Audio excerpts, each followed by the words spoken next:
हम हैं the national green tribunals act पे 2010 में आई थी।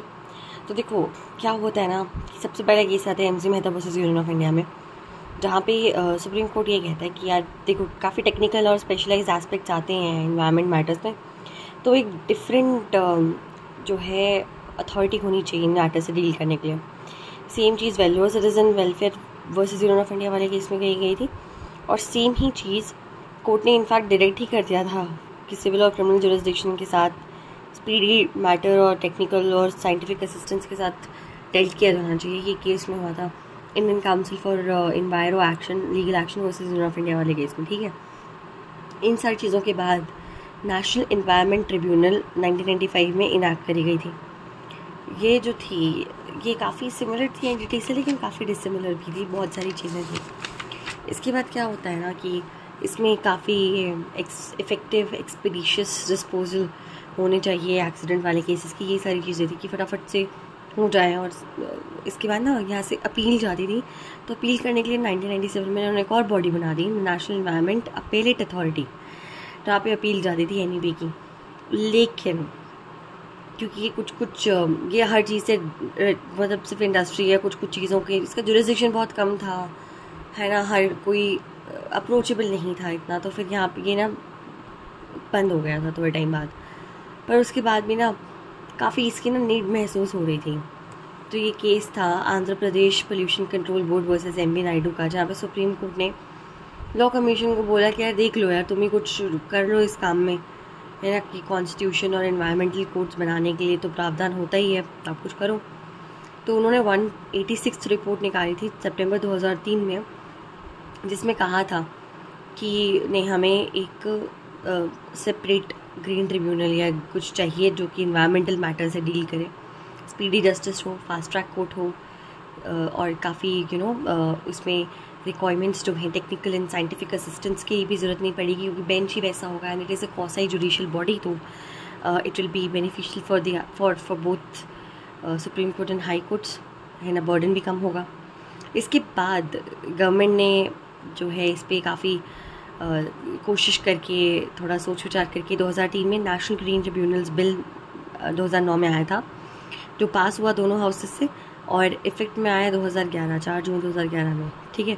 हम इसके बाद तीसरे नेशन बन गए थे वर्ल्ड में आफ्टर ऑस्ट्रेलिया न्यूजीलैंड, जिसके पास एक अलग इन्वायरमेंटल इश्यूज़ के लिए कोर्ट है।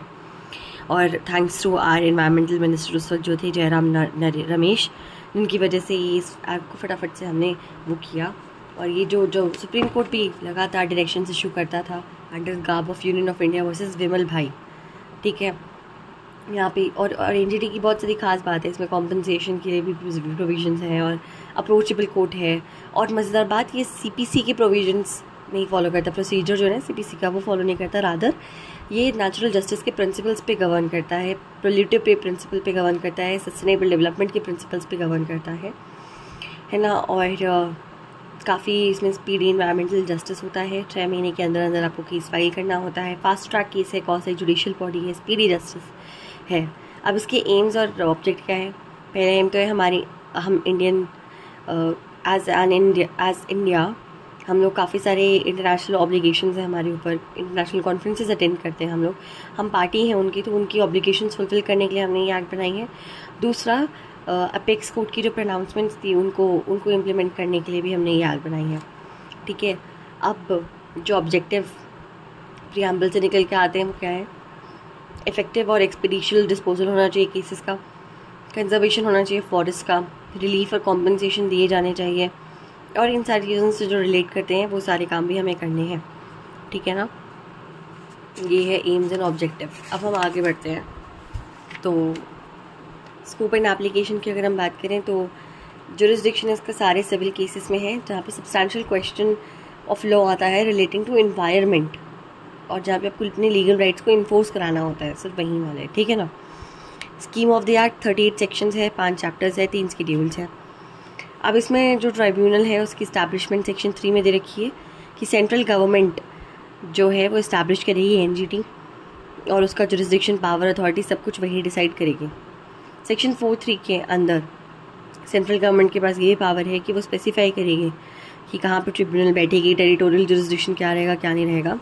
एज ऑफ नाउ हमारे पास 5 डिफरेंट टेरिटोरियल जुरिस्डिक्शन पे एंटिटीज़ हैं। एक है नदर्न जोन की दिल्ली, जो कि प्रिंसिपल बेंच है।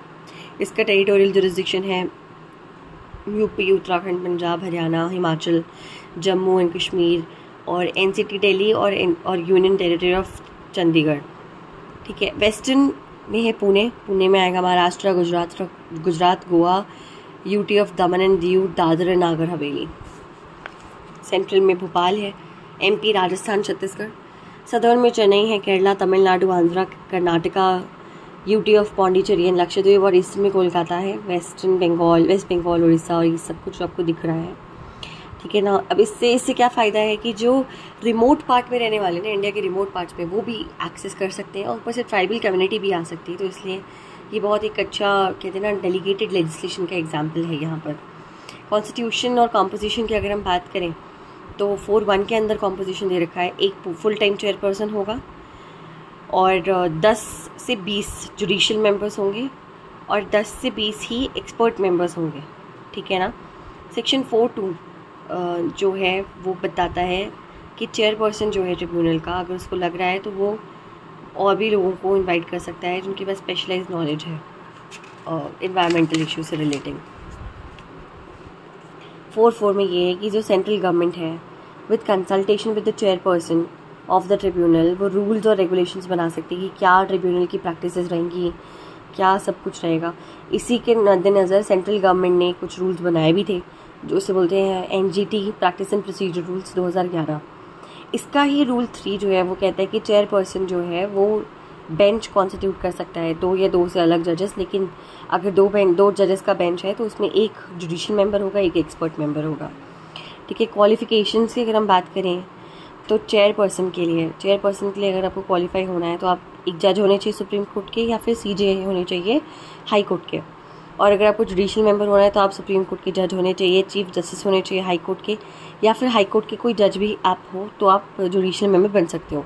एक्सपर्ट मेंबर के लिए आपके पास डिग्री होनी चाहिए मास्टर ऑफ साइंस की या डॉक्टरेट डिग्री होनी चाहिए, 15 साल का एक्सपीरियंस होना चाहिए और 5 साल का एक्सपीरियंस एनवायरनमेंट और फॉरेस्ट से रिलेटेड होना चाहिए। और या तो फिर आप एडमिनिस्ट्रेटिव एक्सपीरियंस हो आपके पास 15 साल का और 5 साल आप सिर्फ इन्वायरमेंट मैटर्स पे डील कर चुके हो। तो ये जो चेयरपर्सन और जो एक्सपर्ट मेंबर्स और ये सब कुछ हैं ये अपना ऑफिस होल्ड करेंगे गिवन टेन्योर के लिए जो कि 5 साल है। और उस वक्त जब ये टेन्योर में होंगे कोई भी एम्प्लॉयमेंट और ये सब कुछ नहीं ले सकते, कोई कहीं और नौकरी नहीं कर सकते, प्रोवाइडेड दैट अगर वो सेंट्रल और स्टेट गवर्नमेंट या लोकल अथॉरिटी ने कोई स्टैट्यूटरी अथॉरिटी ने अगर उनको कोई कॉरपोरेशन बनाई है और उनको बोला है कि आप इसका पार्ट बनो, तब वो उसका पार्ट बन सकते हैं। ठीक है। अपॉइंटमेंट ऑफ चेयरपर्सन को अपॉइंट करेंगे हम सीजेआई और सेंट्रल गवर्नमेंट दोनों मिलके।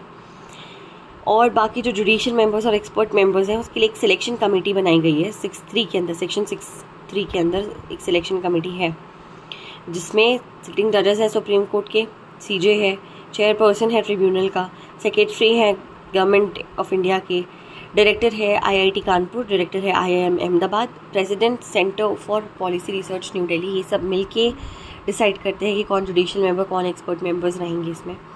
Tenure of chairperson, judicial member और ये सब कुछ 7, 8 एंड 11 सेक्शंस में दे रखा है। तो इन सब का टेन्योर 5 साल का रहेगा और वो रीअपॉइंटमेंट के लिए एलिजिबल नहीं है। और अगर कोई पर्सन है जो कि जज है सुप्रीम कोर्ट का और उसको चेयरपर्सन या फिर जुडिशियल मेंबर के तौर पे ट्रिब्यूनल में अपॉइंट किया है तो वो अब 70 साल का अगर होगा तब तक ही वो ऑफिस में रह सकता है, उससे ऊपर नहीं रह सकता। सेम अगर chief justice of high court है कोई और वो जुडिशियल मेंबर है तो उसको 67 ईयर्स के लिए ही अपॉइंट किया जा सकता है। 67 ईयर्स से ऊपर वो नहीं रह सकते हैं चेयरपर्सन या पर्सन भी। और अगर कोई जज है हाई कोर्ट की तो वो 67 ईयर्स उनके लिए भी वही मैटर वो करता है। एक्सपर्ट मेंबर्स के लिए 65 ईयर्स का बार है अंडर सेक्शन 7। ठीक है। अब सेक्शन 8 में क्या दे रखा है कि जुडिशियल मेंबर या एक्सपर्ट मेंबर या चेयरपर्सन जो है वो रिज़ाइन कर सकता है सेंट्रल गवर्नमेंट को नोटिस देके अंडर सेक्शन 8। और अगर कोई वैकेंसी है जो खाली हो रही है यहाँ पे judicial member of the tribunal, मान लो चेयरपर्सन की वैकेंसी खाली है तो जो जुडिशियल मेंबर होगा वो एज चेयरपर्सन यहाँ पे एक्ट करेगा। रिमूवल ऑफ चेयरपर्सन की अगर हम बात करें तो चेयरपर्सन को सेक्शन 10 के अंदर चेयरपर्सन, जुडिशियल मेंबर या एक्सपर्ट मेंबर किसी को भी हम रिमूव भी कर सकते हैं इस ग्राउंड में, या तो वो इंसॉल्वेंट हो गया है, दिवालिया घोषित हो गया है, या उसने कन्विक्शन में कुछ अपना ओपिनियन ऐसा रख दिया है जिसमें मतलब कन्विक्शन के लिए मॉरल टर्पिट्यूड चाहिए और मॉरल टर्पिट्यूड में वो फेल हो गया है। फिजिकल मेंटली इनकैपेबल है, फाइनेंशियल इंटरेस्ट्स हैं उसके और वो वहाँ पे भी जा रहा है काम करने, और उसने अपनी पोजीशन का अब्यूज़ किया है। और अगर उसको निकालना है तो एक इंक्वायरी होगी जो सुप्रीम कोर्ट और चेयरपर्सन और जुडिशियल मेंबर्स वगैरह सब मिलके करेंगे, उसके बाद ही उसको निकाला जाएगा और रीजनेबल अपॉर्चुनिटी भी होगी of being heard. Similar is a case with others कि प्रोसीजर फॉलो होकर ही निकाला जाएगा। जुरिस्डिक्शन क्या है? 3 तरह का जुरिस्डिक्शन है, original jurisdiction, appellate jurisdiction and compensatory jurisdiction. Original jurisdiction section 14 में दे रखा है कि अगर सब्सटैंशियल क्वेश्चन ऑफ लॉ है रिलेटिंग टू एनवायरनमेंट तब मैटर डायरेक्टली एनजीटी के पास आएगा, या फिर इनमें से किसी 7 एक्ट्स हैं, इनमें से किसी एक का इनैक्टमेंट है, कोई ऑर्डर कुछ निकला है, तब ये मैटर जो एनजीटी के पास आएगा।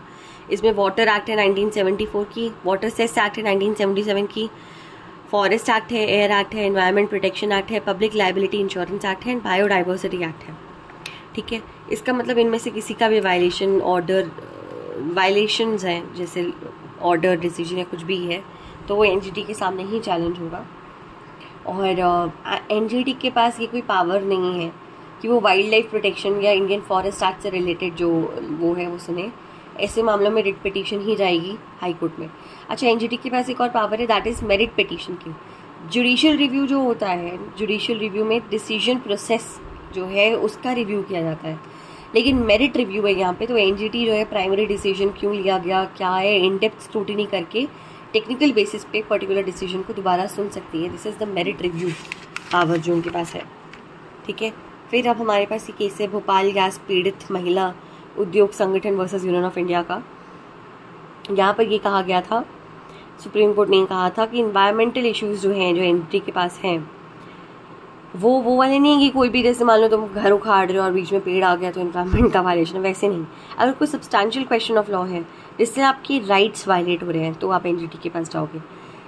और यही Goa foundation versus union of India section 14 के बारे में बात की थी, जहाँ पे ये कहा था ट्राइब्यूनल के पास जुरिस्डिक्शन है सारे सिविल केसेस का जहाँ पे substantial question of law environment से रिलेटेड है।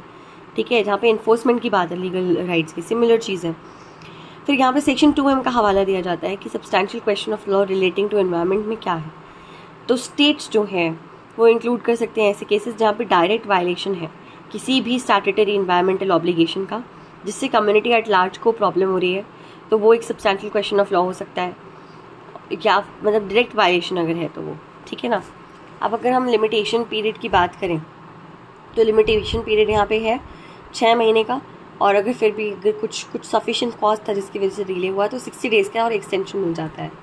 अपेलेट जुरिस्डिक्शन है हमारा दूसरा जुरिस्डिक्शन, जो कि सेक्शन 16 में दे रखा है कि कोई भी पर्सन जो अग्रीव्ड है ऑर्डर से या डिसीजन से इसके एनजीटी के आने के बाद वाटर एक्ट के अंदर या वाटर सेस के अंदर ऑर्डर डिसीजन डायरेक्शन से वो जो एक्ट्स थी, तो वो अपील कर सकता है। यहाँ पर एनजीटी के पास अपील करेगा, जब से एनजीटी आई है उसके बाद से, नहीं तो पहले हाई कोर्ट में जाते थे मामले। ठीक है, और ये जो है ये 30 दिन के अंदर अंदर हो जानी चाहिए, नहीं तो फिर आपको कॉन्डिनेशन ऑफ डिले के अंदर 60 डेज़ का टाइम पीरियड और मिल सकता है अगर सफिशिएंट कॉज है तो।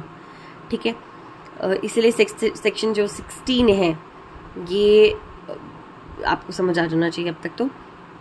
और ये मैंने जो भी बताया था सीपीसी के प्रोविजन से गवर्न नहीं होती है, नेचुरल जस्टिस के प्रोविजन से गवर्न होती है। ठीक है, अब कॉम्पेंसेटरी जुरिस्डिक्शन है हमारे पास, जो कि सेक्शन 15 में कवर है। तो इसमें क्या है, ट्रिब्यूनल ऑर्डर दे सकता है रिलीफ या कॉम्पेंसेशन का विक्टिम्स के लिए। रेस्टिट्यूशन ऑफ प्रॉपर्टी डैमेज, जो प्रॉपर्टी डैमेज हुई है उसको वापस से रेस्टिट्यूट किया जाए, या फिर जो एनवायरनमेंट है उस एरिया का जो ख़राब हुआ है उसको वापस से ठीक किया जाए, ये ऑर्डर्स वो निकाल सकता है, which is under the compensatory jurisdiction of section 15। ठीक है, अब जो एक्ट का सेक्शन 14 है उसमें आप रिलीफ, कॉम्पेंसेशन और ये सब कुछ जो है पब्लिक हेल्थ, प्रॉपर्टी और एनवायरनमेंट के नाम पे ही मांग सकते हो। यहाँ पे डिलेड एप्लीकेशंस को डिस्करेज किया जाता है, 5 साल के अंदर अंदर आपको फाइल करना है। फिर भी अगर कोई सफिशिएंट कॉस्ट था तो 60 डेज़ का और एक्सटेंशन आपको मिल जाएगा। लायबिलिटी टू पे रिलीफ और compensation in certain cases, section 17 में क्या दे रखा है, section 17 talks about principle of no fault liability, यानी कि अगर आपकी इंटेंशन थी नहीं थी, आपने कुछ ऐसा काम किया है जिससे डेथ, इंजरी या डैमेज कॉज हो रही है, तो आपको पैसे देने पड़ेंगे। अब प्रिंसिपल ऑफ अपोर्शनमेंट क्या है, कि अगर मान लो हम 3 लोगों की वजह से कुछ किसी एक आदमी की जान चली जाती है, तो हम 3 लोगों में बराबर जिस हिसाब का हमारा जुर्म है उस हिसाब से हमें कॉम्पनसेशन जो हम 3 लोगों को मिलकर देना पड़ेगा, ये हमारी इस एक्ट में जो है दे रखा है। तो हम आगे चलते हैं। आगे ये है कि कौन एप्लीकेशन ला सकता है यहाँ पे रिलीफ के लिए। ये सेक्शन 18 में दे रखा है कि किसको रिलीफ मिलेगा, कौन एप्लीकेशन लाएगा। तो पहला वो जिसको इंजरी हुई है, दूसरा जो प्रॉपर्टी का ओनर है, जो लीगल रिप्रेजेंटेटिव है डिसीज्ड का, और जो अग्रीव्ड है इंडस्ट्री द्वारा, ठीक है, वो ट्राइब्यूनल में आ सकते हैं। और एक और इसमें एडिशन है कि सेंट्रल गवर्नमेंट, स्टेट गवर्नमेंट और ऑथराइज्ड जो ट्रिब्यूनल्स और ये सब हैं वो भी आ सकते हैं ऑन बिहाफ ऑफ देम, ठीक है ना। और ये ट्रिब्यूनल की रिस्पॉन्सिबिलिटी है कि 6 महीने के अंदर अंदर वो केस जो है उसे ख़त्म करे 18(3) के अंदर, ठीक है। अब हम पावर, प्रोसीजर और पावर पढ़ते हैं सेक्शन 19।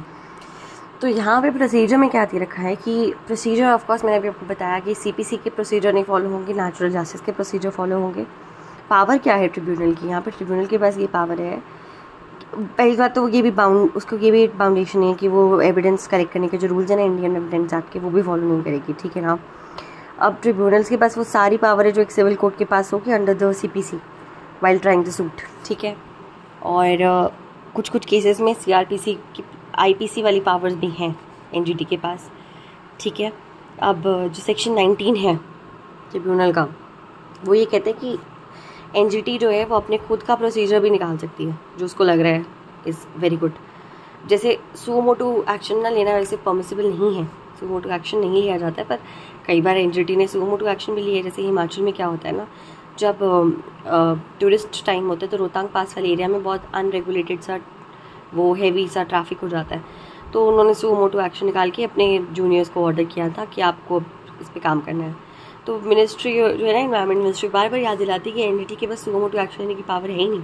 लेकिन जो एनजीटी के फॉर्मर चेयरपर्सन थे ना जस्टिस सवतेंद्र कुमार, वो कहते हैं कि यार सुओ मोटो की पावर तो एनजीटी के साथ इंटेग्रल है, इसके इफेक्टिव फंक्शनिंग के लिए तो सबसे ज़्यादा ज़रूरी है, आप ऐसे कैसे कह सकते हो।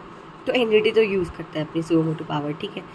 अगर हम बात करें कि principles of sustainable development, precautionary principle and polluter pay principle, ये सेक्शन 20 के अंदर ये रखा है कि अगर आप कोई भी ऑर्डर या डायरेक्शन या डिसीजन दे रहे हो तो आपको ये तीनों अप्लाई करना है उसको देते वक्त। बार ऑफ जुरिसडिक्शन सेक्शन 29 के अंदर ये बार है जुरिसडिक्शन की, यानी कि जितनी भी अपील्स हैं किसी भी मैटर की ट्रिब्यूनल ने दिया है या ट्रिब्यूनल की अपीलेट जुरिसडिक्शन के अंदर जो डिसाइड हुआ है वो सिविल कोर्ट, यानी कि किसी भी सिविल कोर्ट के पास ऐसे नहीं जाएगी, सीधा सुप्रीम कोर्ट के पास ही जाती हैं जो अपील्स होती हैं यहाँ से एनजीटी की डिसीजंस की, ठीक है।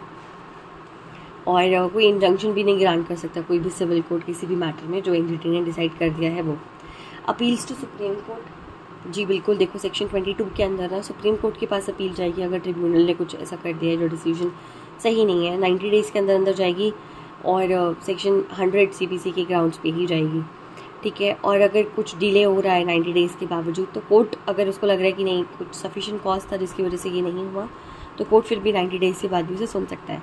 अब पेनल्टी एंड पनिशमेंट है सेक्शन 26 to 28 में। अब 26 में क्या है, 26 में ये दे रखा है कि अगर कोई भी पर्सन किसी भी ऑर्डर या डिसीजन का नॉन कंप्लाइंस करता है तो उसको जेल होगी 3 साल की, फाइन देना पड़ेगा 10 करोड़ या दोनों भी हो सकता है। और अगर ये जो कॉन्ट्रावेंशन है ये कंटिन्यूड है, एक बार होने के बाद भी तुम चुप नहीं हो रहे हो तो 25,000 रुपये पर डे के चार्जेस पे तुम्हें और फाइन लगेगा, ठीक है। प्रोवाइजो भी है सेक्शन 26 का कि अगर कोई कंपनी गिल्टी पाई गई है तो वो भी पनिशेबल है, उसको 25 करोड़ रुपए का फाइन देना पड़ेगा।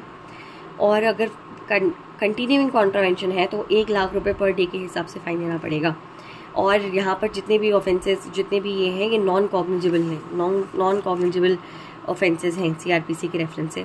27 में ये दे रखा है कि अगर कोई कंपनी क्राइम करती है तो lifting of corporate veil and vicarious liability के एस्पेक्ट से जो इंचार्ज थे, जो डायरेक्टर्स थे, ये उनकी लाइबिलिटी बनेगी। अगर उन्होंने प्रूफ कर दिया कि हमारा कोई लेना देना नहीं है तो वो बच भी सकते हैं। 27(2) में ये दे रखा है, ठीक है, बचने का। 28 में ये दे रखा है सेम, अगर गवर्नमेंट डिपार्टमेंट है तो गवर्नमेंट का जो हेड है, उस डिपार्टमेंट का हेड है, वो लायबल ठहराया जाएगा। अब ये केस है Aditya N Prasad versus union of India का। यहाँ पे क्या हो रहा था ना कि दिल्ली एनसीटी में ना बहुत सारे पेड़ थे जिनके नीचे कॉन्क्रीट की बैठने की जगह बना दी गई थी। तो यहाँ पे एक जो एनजीटी है उनके वहाँ पे कुछ केस हुआ, तो उसके बाद उनके डायरेक्शन थे कि इनको डीकॉन्क्रीटाइजेशन जो है होनी चाहिए और इनकी मेंटेनेंस होनी चाहिए पेड़ों की। पर वो जेसीबी का यूज़ करके ऐसा डीकॉन्क्रीटाइजेशन कर रहे थे कि पेड़ की तो रूट से एक्सपोज हो जा रही थी। तो इस बंदे ने ना वो फोटो अटैच करके एनजीटी में केस कर दिया, कंप्लेंट फाइल कर दी।